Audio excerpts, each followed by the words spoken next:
Hər birinizi salamlayıram. Burada əlbəttə ki, şəhid anaları oturdu. Onların qarşısında danışmaq doğrudan çətindir. Mən bütün şəhid anaların qarşısında baş əyirəm. Burana sizə təşəkkürümü bildirirəm ki, belə qəhrəman oğulların, analarınla bizlər tanış edirsiniz, yaxın olmuşuq. Mən özüm uzun illərdir Rusiyada yaşayıram, ancaq özüm Borçalıdanam. 20-ci ildə 44 günlük müharibədə bu müharibə oldu, bizim işğaldan azad olundu torpaqlarımız. Ondan bu yana mən Azərbaycana o qədər bağlandım ki, hər demək olar ki 3 aydan bir, 4 aydan bir tez-tez bura gəlirəm. Özümə borc verirəm, hər gəlişimdə atamı, anamı ziyarət eləməmiş birinci şəhidlər xiyabanını ziyarət edirəm. Sağ olsun Arzu xanım, gel sırası mən deyirəm ki, məni birinci şəhidlər xiyabanına aparam.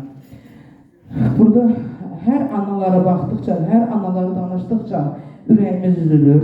Ancaq bu şəhidlər bizi o qədər doğmalaşdırıbdır. Bütün analar, bacılar, hər birinizin qarşınızda baş əyirəm.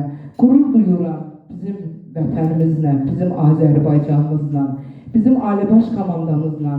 Bizim alnımız açıq olubdur. Biz qürbət eldə yaşayırıq, elə bir yerdə yaşayırıq, qonşu düşmanlarla bir yerdə demək olar ki, üz-üzə gəlirdik. Həmişə başımız aşağı idi, ancaq indi hər birimizin alnımız açıq, gözümüz meyli baxıb sözümüzü deyə bilirik. Çox sağ olun. Mən istərdim ki, mənim gözəl ana xanım anamız bir dəqiqə sizi istərdim ki, buraya gələsiniz. Allah bütün analara indən belə ürəkləri sevinsin, üzləri gülsün.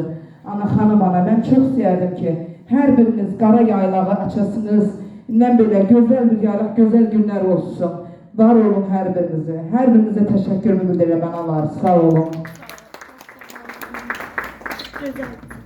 Çok sağ olun Leyla Hanım. Sizin kimi Azərbaycan xanımları bizim doğrudan da başımızın tacıdır. Raziyə Hanım, çok sağ olun ki sözünüz var idi. Yox, elə onu demək istəyirdim ki, biz belə məsləhətləşdik ki, elə qara yaylığı analarımız açsın, o gün olsun ki, əli gələndə